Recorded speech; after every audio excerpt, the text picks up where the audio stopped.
Good evening, everyone, and welcome to another episode of Adoption Happy Hour brought to you by NAAP.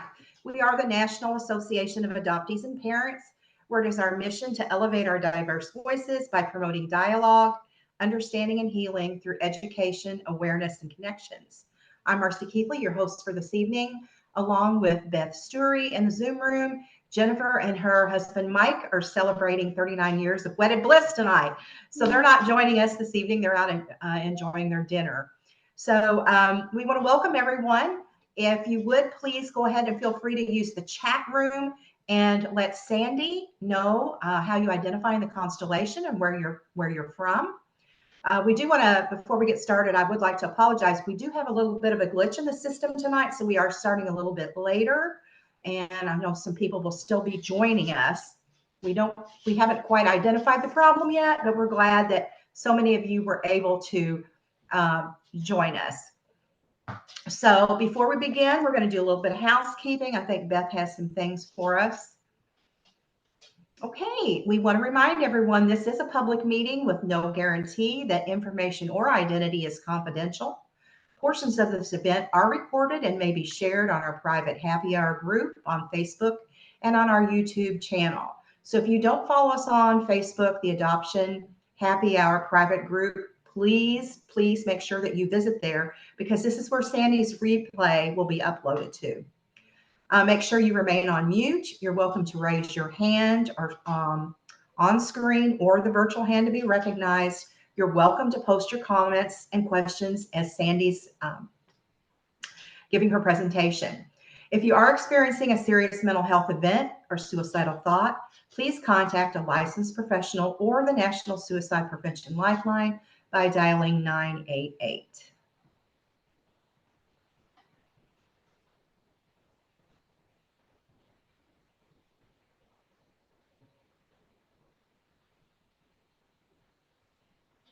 Okay, are you seeing our regular programs? We see it. Okay, first and third Friday of each month is happy hour. And then we have our reunion support group with Dr. Joyce, usually the third Tuesday, but it does move around a bit sometimes.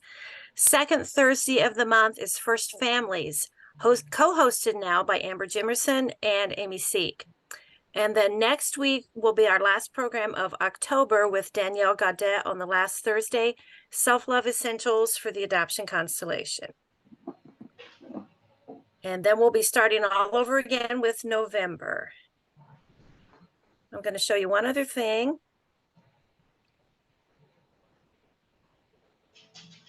Okay, Untangling Our Roots Round 2 will be next April in Denver, April 25th to the 28th. And right now we have put out a call for presenter submissions. We are hoping to have all of those in by October 22nd, and then we get the hard job of choosing the sessions and the workshops that we will be having. It's going to be a really, really wonderful event. People are clamoring to have information about it and to send in presentations. So we are really looking forward to this. So go ahead and mark these dates on your calendar. Tickets are actually for sale already at the early bird rate. And so you can go onto the site, untanglingourroots.org, and get those now, even if you are anxious to be sure you have a ticket. That's it for me. Okay, thank you, Beth.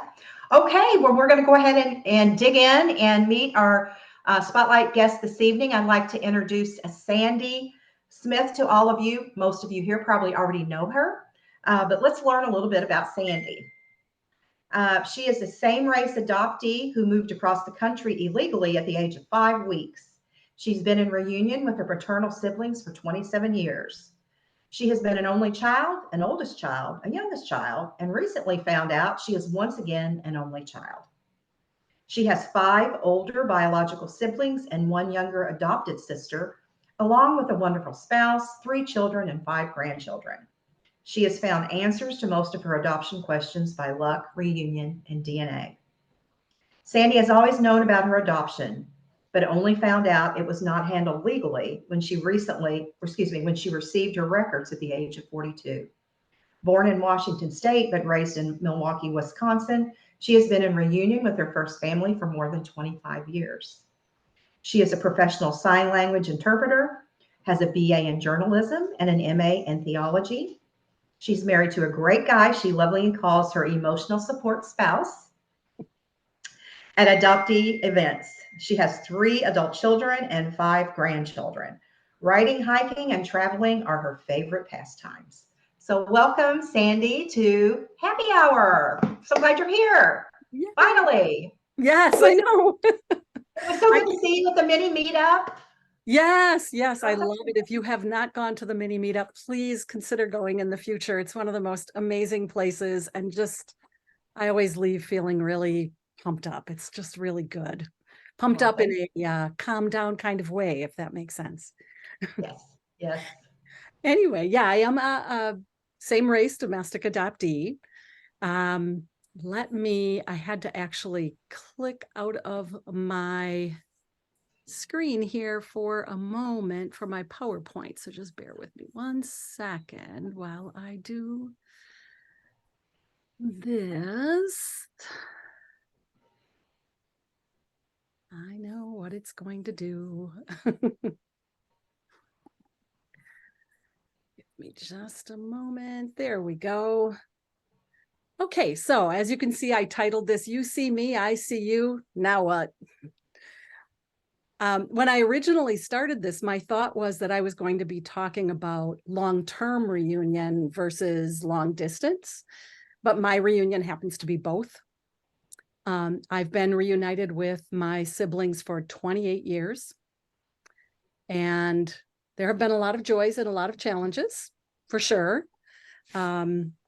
I would say that even though the adoption was handled illegally from my adopted family's point of view, the relinquishment to my ability to figure out was not coerced. So this was something that my first mother definitely wanted. The next slide that I'm going to show you has special meaning to me, not only because of what it says, but because I have only one brother. This is my biological brother, my birth brother. And he took me to Hawaii because his wife is from there. And while we were there, I saw this and I had to have it. And he laughed so hard, I thought tears would come down his face. So you just have to see it. My family tree has some twisted freaking roots. And trust me, it's a really long story, but for all of us, it's a long story. There's really no way to tell our stories as adoptees, and especially to anyone who's not adopted, and have it short. So one of the things I love about being around other adoptees is that I can tell kind of a shortened version of the story, and I don't have to go very deep because it's well understood what I'm saying. And I just called, I'm just going to say quickly, I'm number 5 actually of my maternal children, my mother's children. She did have a 5th child, the very first one, but he passed away shortly after birth. So I have only one brother. I'm going to refer to him as my brother. The sisters, because they're all alive, I want to respect their privacy. I'm just going to call them sister 1, 2, and 3. So that I have that clear ahead of time. My first parents have all passed away. My adopted father has passed away. My adopted mother is alive and has dementia. And so that's a whole other dimension to my story. I can't get answers.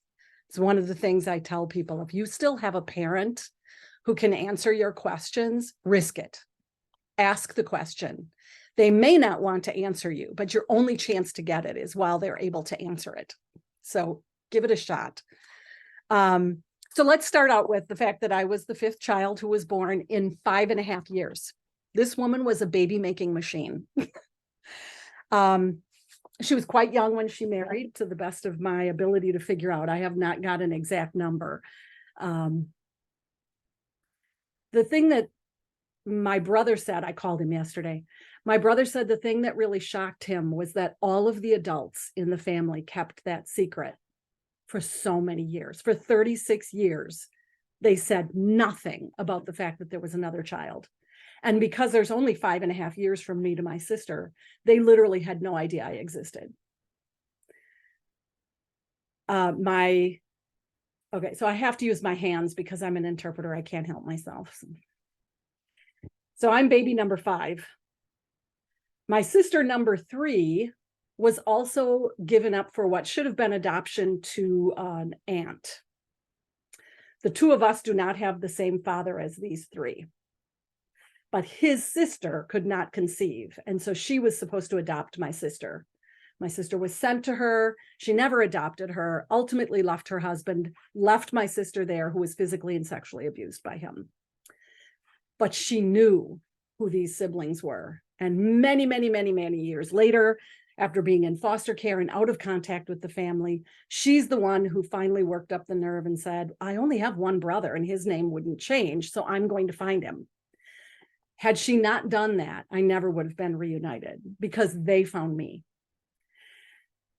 I never contacted them because I knew they were older than me, and I thought, well, they must know about me. I'm not going to interrupt their life if they don't want a relationship.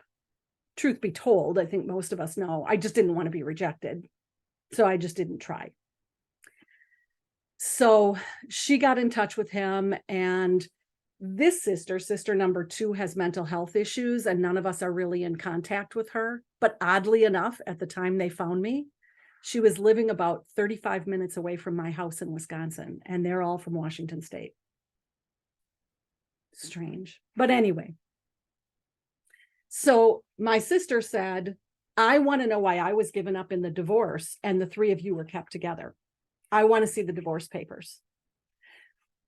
My brother said, I don't think that's possible, but we'll humor you, we'll go. And when they went to the courthouse and the records were open, it said all of their names, and I was listed as a baby boy, which I assure you I never was. That brings us to a part of the story that's really odd. My adopted mother was turned down for the possibility of adopting because of her background, and she wasn't going to have it. So she contacted her aunt, who was a nun running the hospital in Washington State. She found a doctor who found a woman who wanted to give up a baby. Illegally, she came out, picked me up at 5 weeks old and took me back to Wisconsin, and then waited 2 years to tell the state she had me. So I had all this information about my birth mother's name. I knew I had older siblings. I knew the hospital I was born in. I knew all of this information and just assumed that they did, but they didn't. So it brings me to something that has taken me most of the 28 years to deal with. I would say I was never completely angry over my adoption. I was one of those people who just kind of learned to live with it. I was always curious, but I don't think I was angry as a child.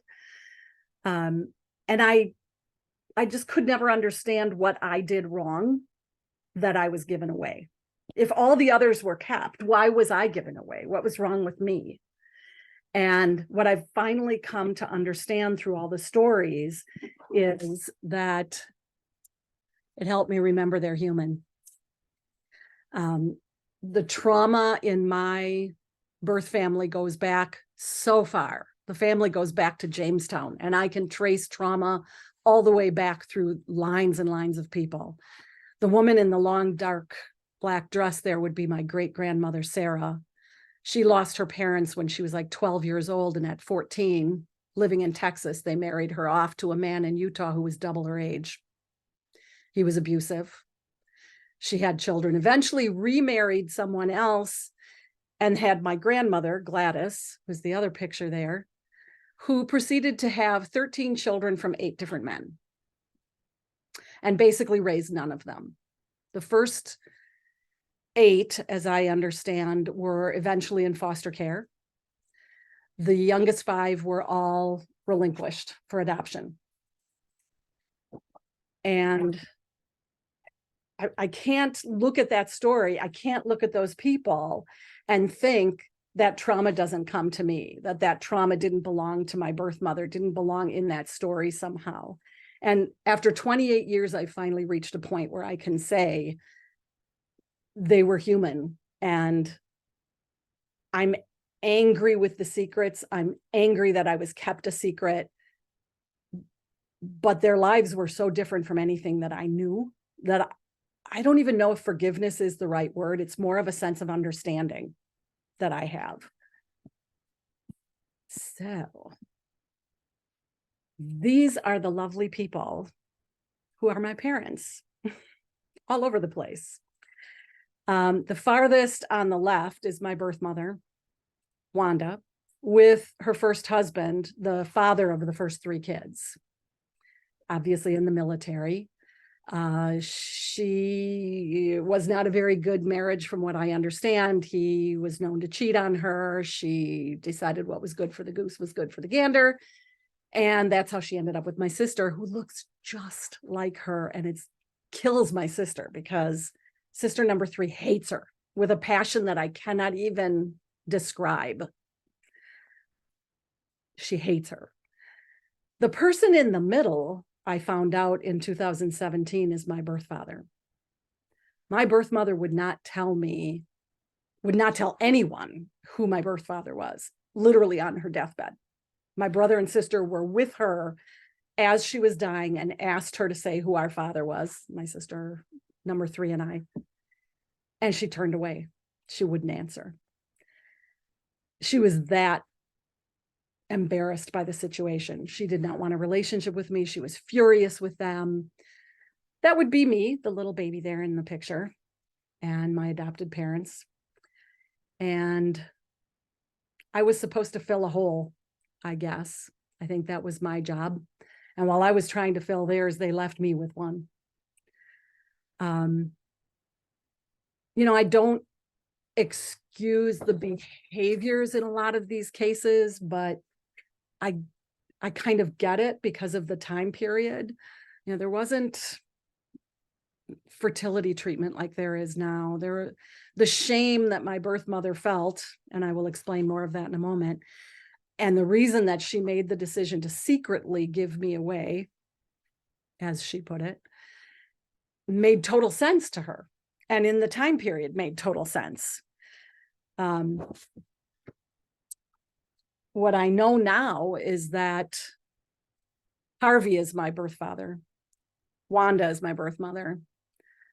Harvey's mother married Wanda's father after they were already adults. So while she was going through her divorce and Byron's family was trying to take all the kids away from her,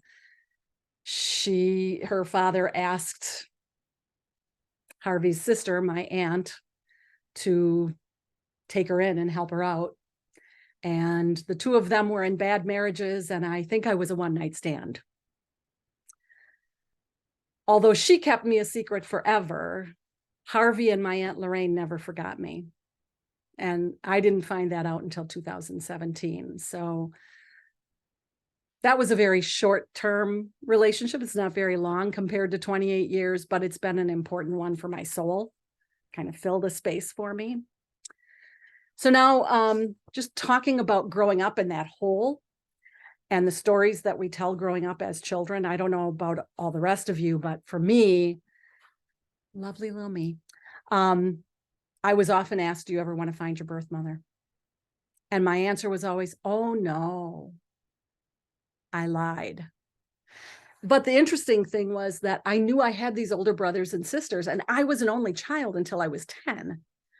So while my answer was no, and I really kind of didn't want to meet her, I just wanted to know what she looked like, I would go to bed at night and I would say prayers.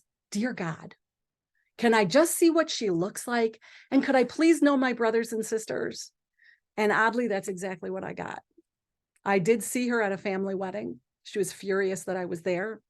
I didn't approach her. She was a volatile personality. We all knew it. I didn't want to ruin my niece's wedding. But from a distance, we said hello to each other. And that was it. And 15 months later, she passed away. So I got exactly what I had asked for. So I wasn't lying. I didn't want to find her. I wanted her to find me. I didn't want to be rejected. So we're coming up on anniversary 28, November 4th.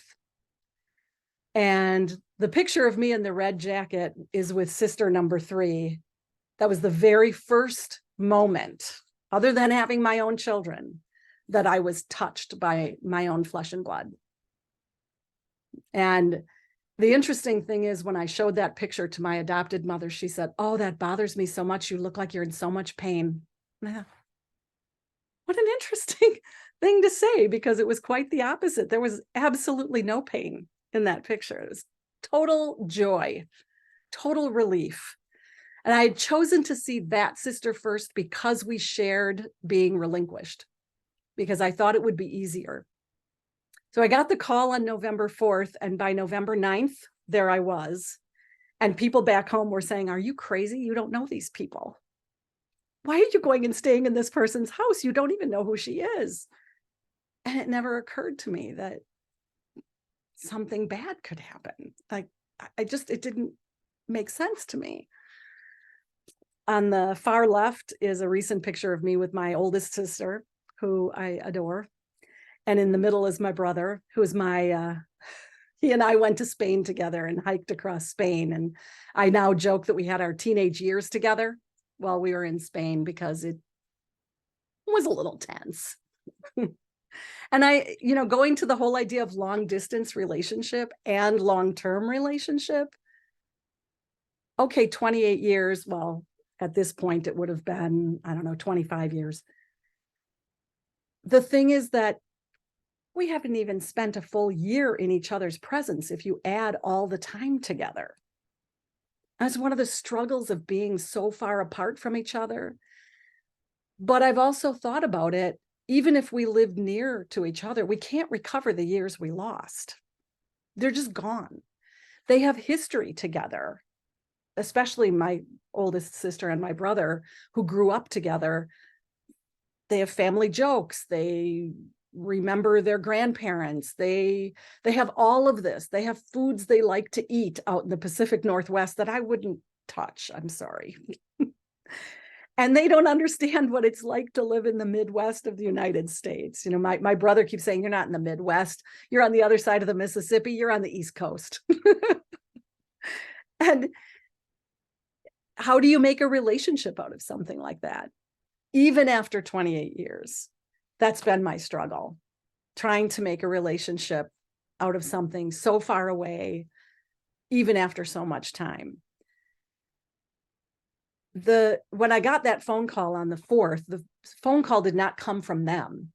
In Washington State, they have a court-appointed intermediary system where they can contract with an intermediary who then goes in front of a judge and requests to open the records on their behalf.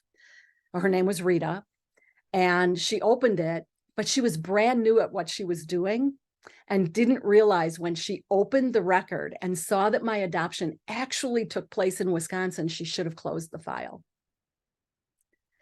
She didn't know it. So she called them on the phone and called my brother and said, "Yeah, are you sitting down? You don't have a brother? You have another sister?" So when we talked about it yesterday, I joked and said, "I'm pretty sure they weren't doing surgeries back then." And he said, "Yeah, for a fleeting moment there, I thought it would be great to have a brother, but I'm really kind of glad I'm the only boy in the family." So he's like, "What the hell? How did everybody keep these things secret? And what the hell? Why'd they lie about you being a boy?" Questions we'll never have answers to. The reaction that I got from other people was really interesting. When I got the phone call from the intermediary asking me if I wanted a relationship, and I agreed to it, the first person I called was my adopted sister, who's 10 years younger than me. She was furious, absolutely furious with me that I would even consider saying yes. And then said, "Well, I hope to God you're going to tell mom and dad in person that you're not going to call them on the phone." Like, I thought she was the one person who would get it. And she's never let it go. My brother and sister who are here came to my daughter's wedding. My sister actually lived with my brother for a short time, or my daughter lived with my brother for a short time. So they came to her wedding, and my sister was so rude to them. To the point that I actually had my mother go over and try to straighten her out because it was so wrong.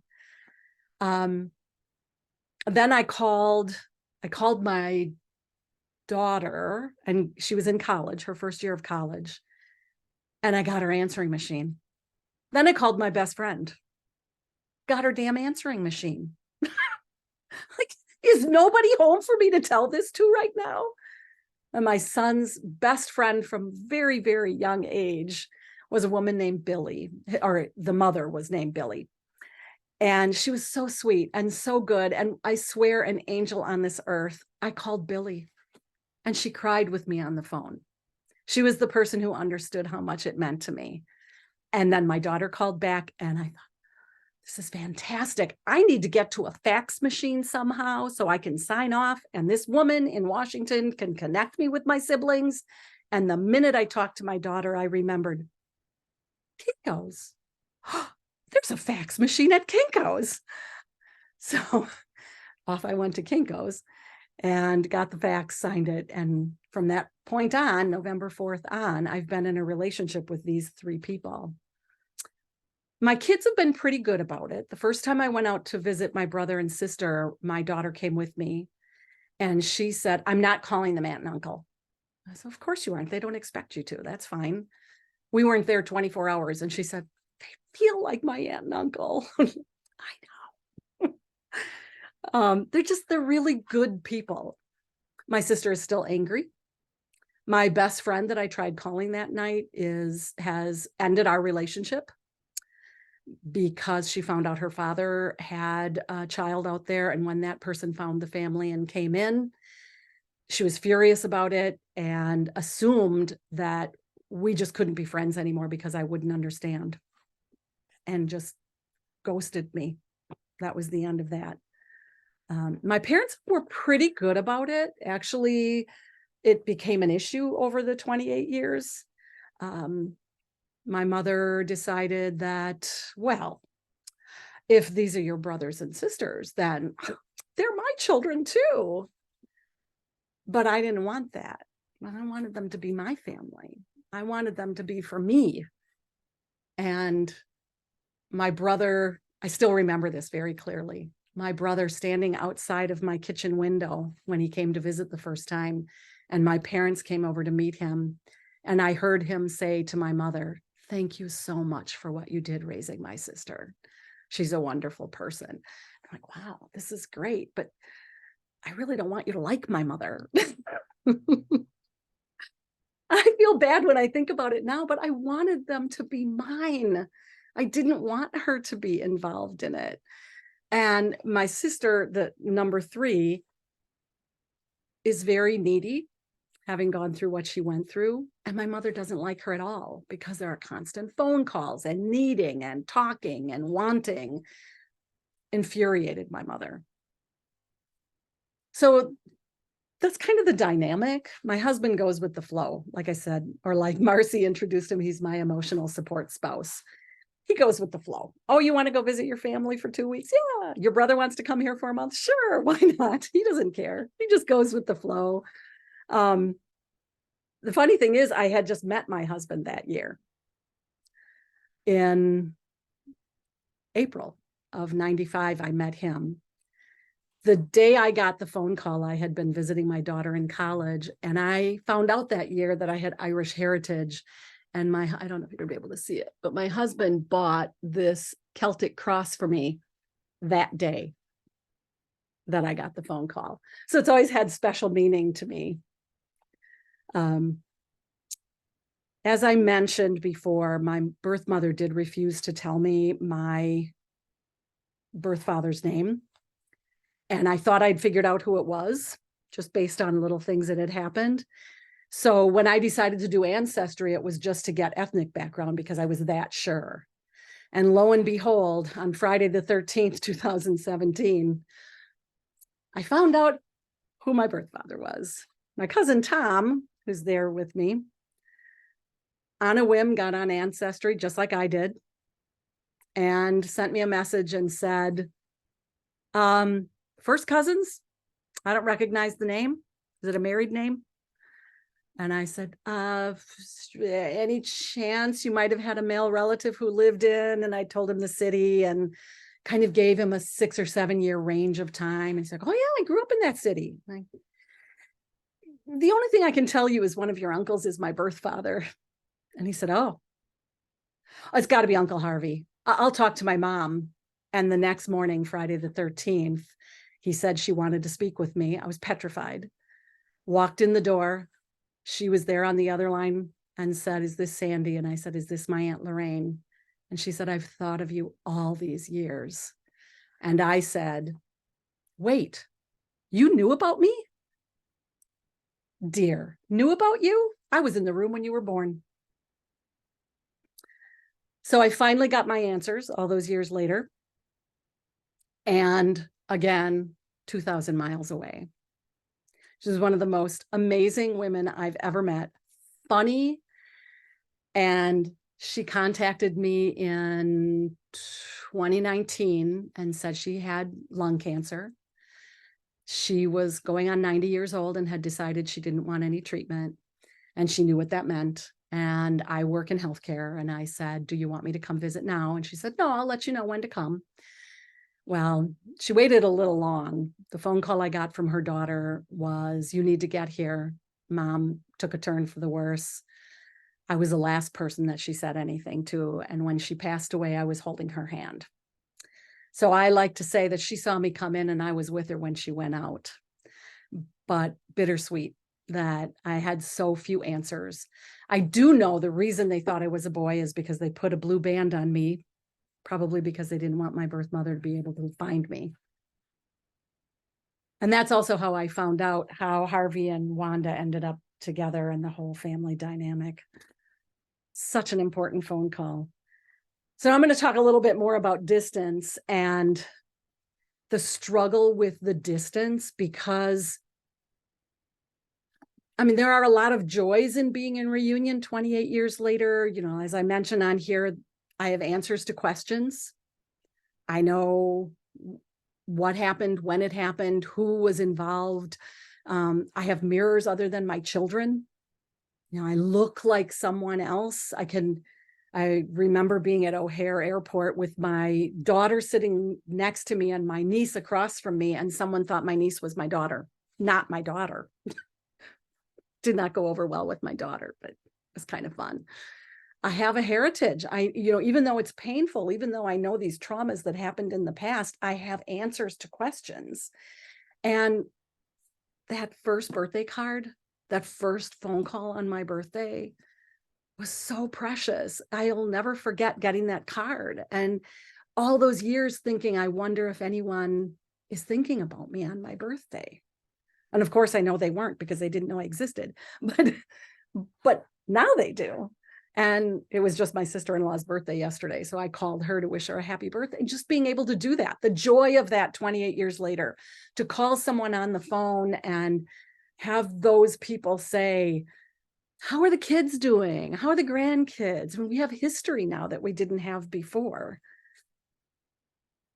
But there's a lot of struggle that goes along with that. And well, I have a whole slide on it. But there's a lot of different things. Not everybody's happy about it. That sister who has the mental health problems will not let go of the fact that we are not full-blooded sisters, which, to be honest with you, I don't care about. It's fine. I'd rather have her not really close anyway. She's moved back to the Pacific Northwest. So my brother and I really struggled when we were in Spain together, walking across Spain in what I call our teenage year. He just couldn't accept when I tried to explain to him that there's trauma involved in being away from the family. He can't understand, none of them can understand that, okay, yes, I know that your home life was horrible. I understand that. And I'm recognizing that it was not easy for you, but that doesn't mean that what happened to me wasn't traumatic and that I don't respond from that. The other thing is we're actually not that much more than strangers. If you think about it with that distance, we've maybe if you put all of the time that we've had together in 28 years, it wouldn't even equal 1 year being in each other's presence. And my brother and I have had the most time together. He's come here for a month. I've gone there for a month. We spent 6 weeks in Spain together. We've gotten the closest. And I put on there, I have friends who know me longer and better than my siblings do. And I recognize that even after 28 years, when I'm around them, I'm different.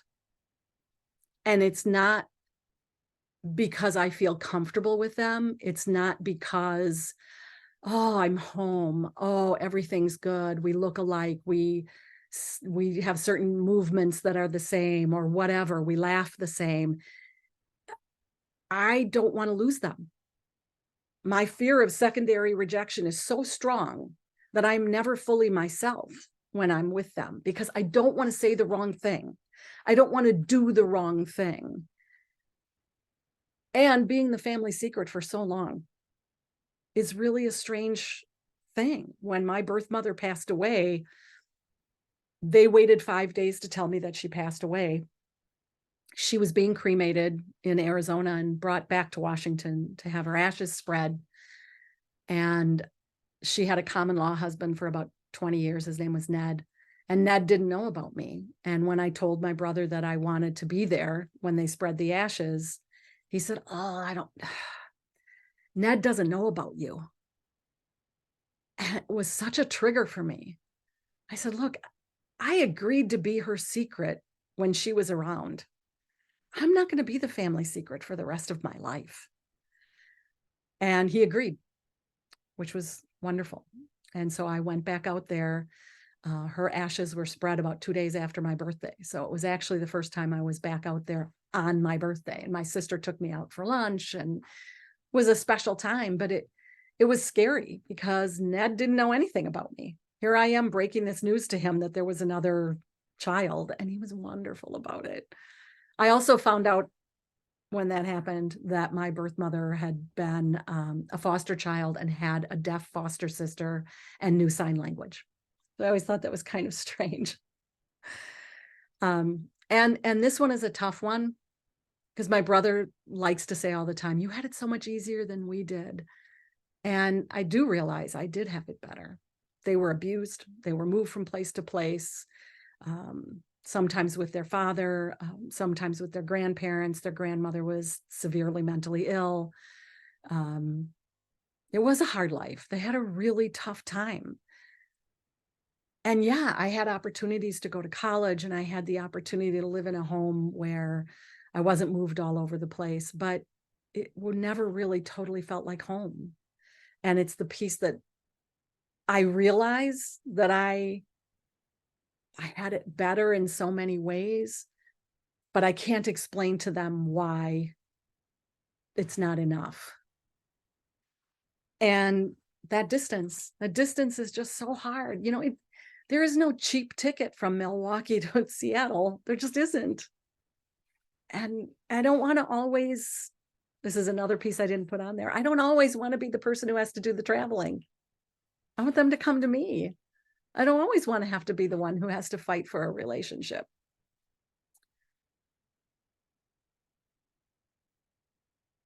And then I had, I think I've said this in front of some other people before, but one day I was taking a walk. I love walking around trees, and I didn't realize why I love trees so much until I was out in the Pacific Northwest.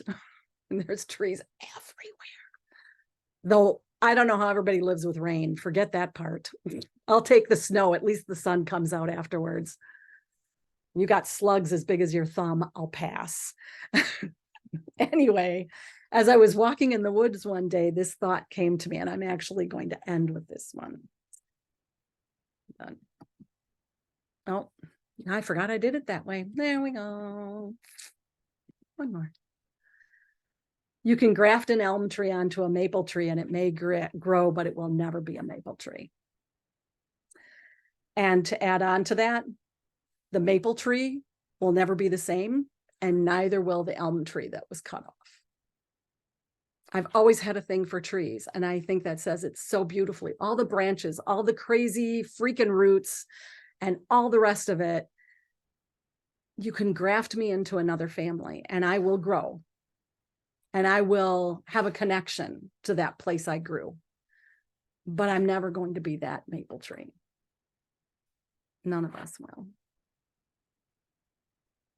I'll leave it there.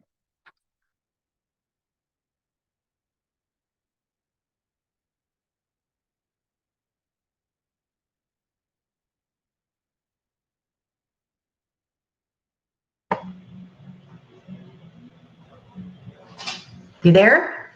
Yep. Great presentation. Thank you. What a story. But I have my father's ashes here.